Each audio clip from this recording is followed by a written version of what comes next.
தண்ணி வரும் இல்லைங்களா, புனித நீர். இதோ இப்போ கூட உள்ள சாமிக்கு அபிஷேகம் நின்று தண்ணி இதில் தான் வருது. சரிங்களா, இதில் என்ன ஆச்சரியம்னு கேட்குறீங்களா? இது கருவறை, சாமி உள்ளே இருக்காரு. இது கழிவறை. அது சண்டிகேஸ்வரர் சன்னதின்னு சொல்லப்படுது. சரிங்களா, அவ்வளோ மனவேதனையாக இருக்குங்க. முடிஞ்சால் பகிருங்க, இந்த காணொலியை பார்த்துட்டு மட்டும் போயிடாதீங்க. சிவன் உங்களை மன்னிக்கவே மாட்டார். பகிர்றதுனால என்ன நடக்கும் அப்படின்னா, கண்டிப்பாக இதற்கான அவங்க கண்ணில் பட்டு இதுக்கான வேலை கூடிய விரைவில் நடக்குங்க. ரொம்ப ரொம்ப கஷ்டமாக இருக்குது.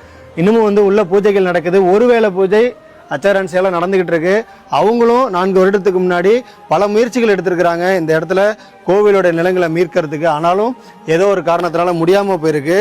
உள்ளே வந்ததும் ரொம்ப ரொம்ப மனக்கவலைங்க. இந்த பின்னாடியே பார்த்தீங்கன்னா செப்டி டேங்க் இருக்குது. அப்படியே இங்கே பார்த்தீங்கன்னா கழிவறை, குளியலறை. இதில் என்ன கொடுமைனா, இங்கே பாருங்கள், இதுதான் சண்டிகேஸ்வரி சன்னதி. தெரியுதுங்களா உங்களுக்கு தெளிவா? அப்படியே பாருங்கள், இது எப்படி அமைய முடியும்? எப்படி இப்படி அமைக்க முடியும்? எப்படி மனசு வரும்? இதோ இங்கே இவ்வளோ வரக்கூடாதுன்னு சொல்லிட்டு வேலி கூட இருக்குது. மயிலாடுதுறை மாவட்டம் தரங்கம்பாடி வட்டம் நீலவேலி அப்படிங்கிற இடத்துல இருக்கிற நீலவேலி சிவனாலயம். அதுதான் பார்த்தீங்கன்னா ரோடு. இங்கே பாருங்கள், முக்கியமான ஒரு தார் சாலை.